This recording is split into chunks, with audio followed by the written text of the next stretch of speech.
If the Iranian regime and what's reconstituted of its leadership really do regard this as their final existential battle, they will clearly do everything possible to keep going, to try and spread the conflict. Let's now speak with the brilliant Sunday Times columnist and foreign affairs and diplomacy expert Mark Urban. Mark, thanks very much for joining us. Not at all, Ayesha. So where do you think we are right now? What are your thoughts?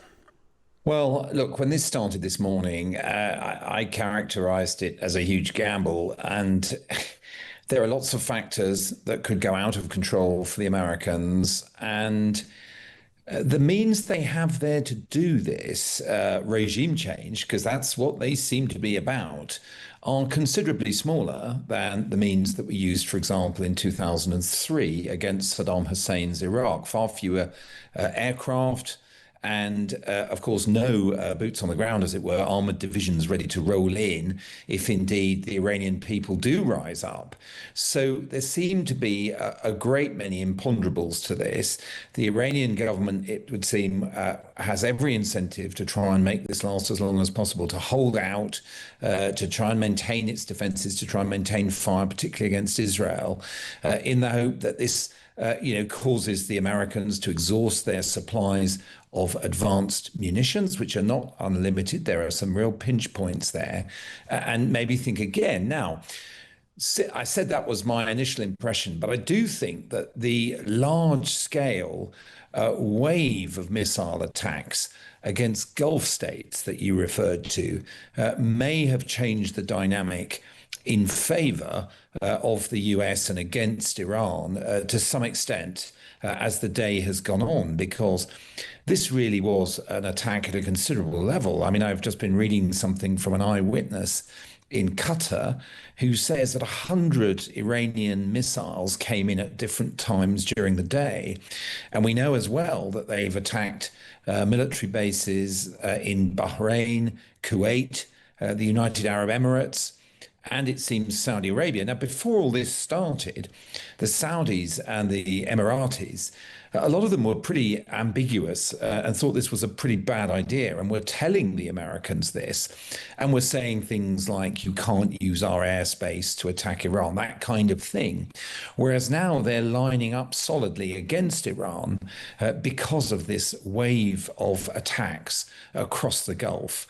So I think as this first day of this war comes to an end, we can see that the Iranians are uniting the Gulf Arabs against them, which could have all sorts of consequences, both political and military. And that's really interesting, isn't it? Because, could it be that this is the thing that maybe does, as you say, unite everybody? And could that be enough to persuade regional partners to help the Iranian people if they do want to rise up with regime change?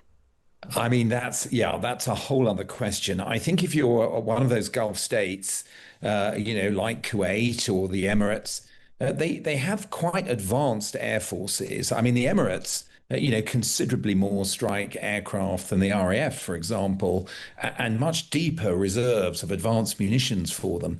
So if it's a case of trying to defend themselves, and say, well, look, Iranian missile launches are firing at our country from across the Gulf, they're quite capable of doing that if they want to do it, which will further change the military calculus against Iran. But as for actually going in there, if there is a popular rising and trying to assist the people of Iran, of course, that's a whole other question, which, because of the bitter experiences that the US and everybody else in the region have of the Iraq invasion of 2003, the insurgency that resulted and everything else that went with it, I think that's a much harder ask. And you always write such brilliant pieces on foreign affairs. And I remember reading a piece you wrote a while back when the latest uprising happened in Iran, and people were very hopeful that this could be the thing that got change. And you wrote a kind of cautionary piece, which sadly turned out to be very true, just saying, look, everybody does get their hopes up, but it is very, very difficult to get regime change in Iran, particularly with the role of the IRGC. I mean, I feel that I've spoken to a lot of people today who are very hopeful about regime change, but nobody can quite answer the question, how? Yes. And indeed, there was something very curious about President Trump's recorded video statement at the outset of this, where he did talk about now's your time sort of idea in relation to the Iranian Yeah, people. he said your But hour of freedom, their hour of freedom is at hand. yes, but he also said, stay out of harm's way, stay inside until we're finished, which seemed to imply that he wanted to break the idea of any linkage between the American assault and going out on the streets. In other words, not to be blamed if people went out on the streets and were killed in large numbers, as we saw it early in January, that he wanted, in some sense, to insulate the US from blame for that. And that fundamental question, well, if suddenly the Iranian regime did offer to give up all nuclear activities and its ballistic missiles, all of these sweeping demands, would Trump actually, in that sense, do a deal with Iran, as his diplomats had been discussing in recent weeks, that would actually aid the regime by easing sanctions and thereby leave the Iranian people isolated again? Now, I think we've seen enough today. It's a pretty momentous day, but I think we've seen enough to know that it would be very hard, even for someone like Trump, now to make that move and, as it were, abandon the Iranian people again. But back to your question, well, how does it happen? And of course, there isn't a great record. There's not a great record of popular risings across the Middle East succeeding. And there isn't really much precedent in terms of using air power to engineer regime change, which then happens at a sort of popular level of people taking control. I've seen some speculation today that once the US and Israelis and whoever joins them in this air forces have complete control of the skies, it will become much harder for the Revolutionary Guard Corps, the Basij, which is their million-strong volunteer militia, which does a lot of the thuggery on the streets, much harder for them to move about, to coordinate their activities. Their command centers will have been hit. They'll have been subject to cyber attack, all of these things.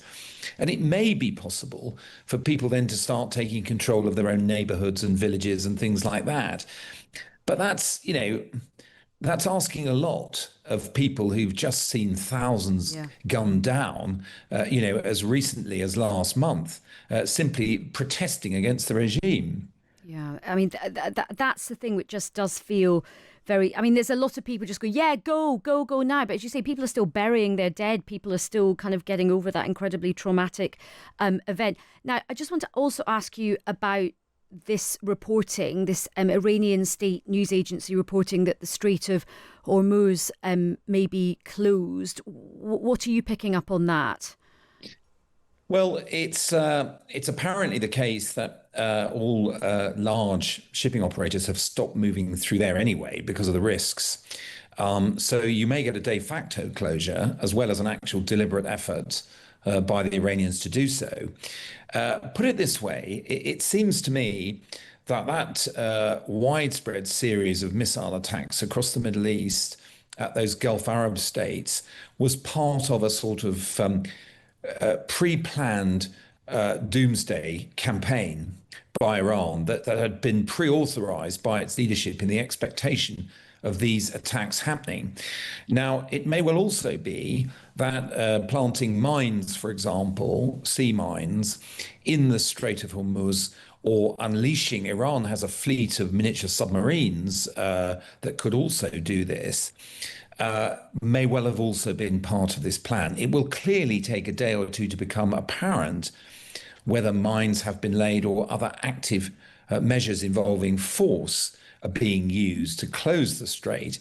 Now, if it happens, as we know, something approaching a quarter of the world's crude oil supplies come through there, and it could have a really serious effect on the oil price and therefore on Western economies. It's another reason, along with the military limitations and everything else of America's position, why President Trump wouldn't want this to go on for too long, and why the Iranians might see it in their interest to hunker down and try and prolong it for as long as possible.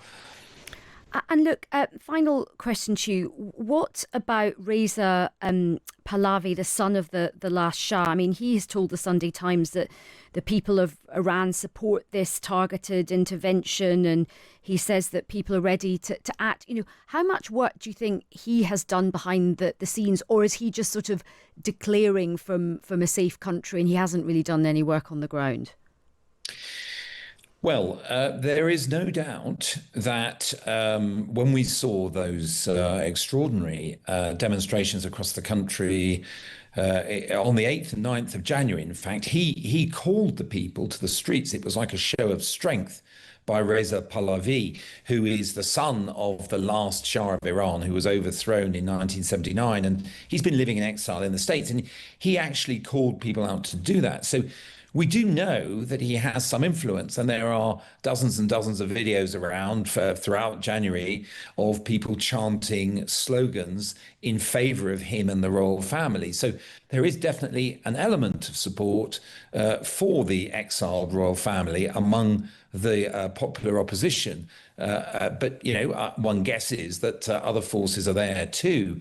So he can have an influence, and it may well be. I mean, I'm told by people involved in the intelligence world that the Americans have had a long-term effort to improve the communications of the opposition. In other words, to allow them to coordinate their actions even when the internet is shut down and certain other obvious measures they might use to coordinate their activities are being blocked. So there is an organised opposition. To what extent it's loyal to the exiled royal family, I think is open to question, but they do have quite a bit of support. That's been shown in January's demonstrations.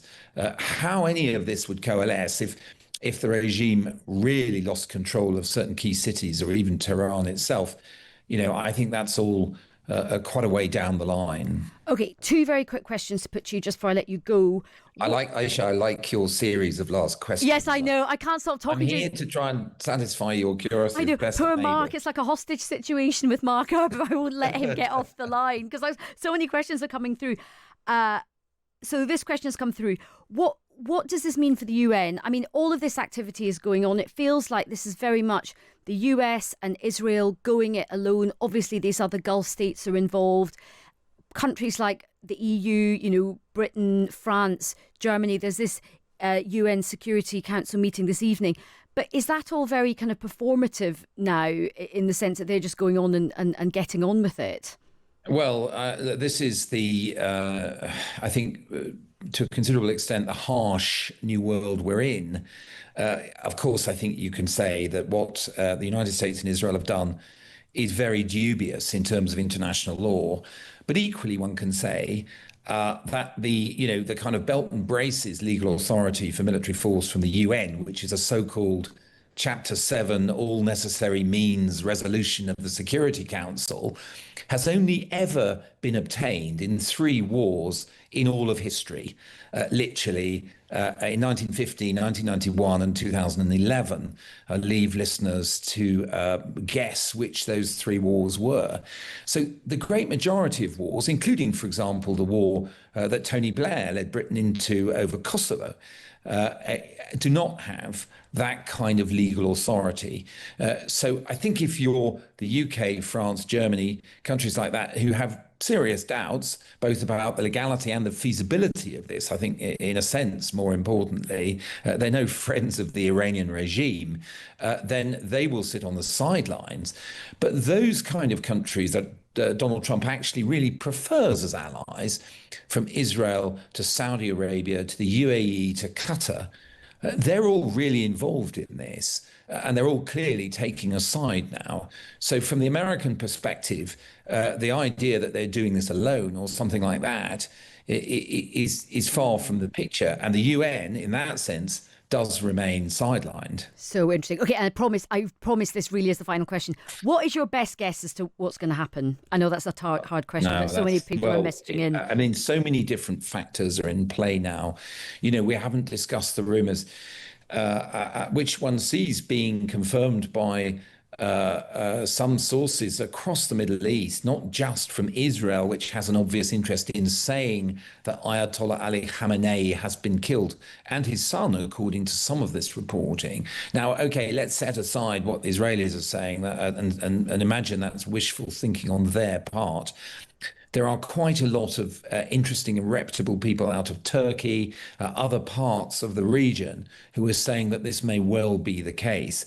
So if the supreme leader and indeed some of those around him, including his possible designated successor, his son, have been killed, that is enormously important. And we will have to see in the next day or two if, for example, the Ayatollah makes some kind of broadcast or there's some announcement to prove that he's still alive. Because if he isn't, then, there's a possible power struggle within the Iranian regime, as well as everything else that's befalling them. I don't think any of this is going to be resolved very quickly, by which I mean in a day or two. I think even the sort of 12-day duration of hostilities that we saw last June, when the Israelis and then the Americans were also involved in attacking Iranian military and nuclear facilities, even that, I think, may be really underestimating how long this could last. It could easily last many weeks, because if the Iranian regime and what's reconstituted of its leadership really do regard this as their final existential battle, they will clearly do everything possible to keep going, to try and spread the conflict, to try and hunker down and hope that America, through possible setbacks, I mean, things don't always go all one side's way in conflict, even with highly advanced weaponry, cyber, and all these other things. So, the Iranians may well get some good hits from their perspective, either on the Israeli military or, damaging an American warship, shooting down aircraft, capturing pilots, maybe Israelis or Americans. All those kind of things could happen and could give heart to the regime loyalists, of whom there are millions, let's not forget, in Iran, to carry on fighting. And at that point, Trump, whether we're a week or two into this or it's even longer than that, will have to ask himself questions about how he brings it to a close if the Iranians are refusing point blank to engage militarily, which I think is diplomatically, I beg your pardon, which I think is quite likely, and therefore will he have to escalate, hit more economic targets and power and all power supplies, these kind of things. All of that potentially lies ahead. So it could be a tough several weeks ahead of us.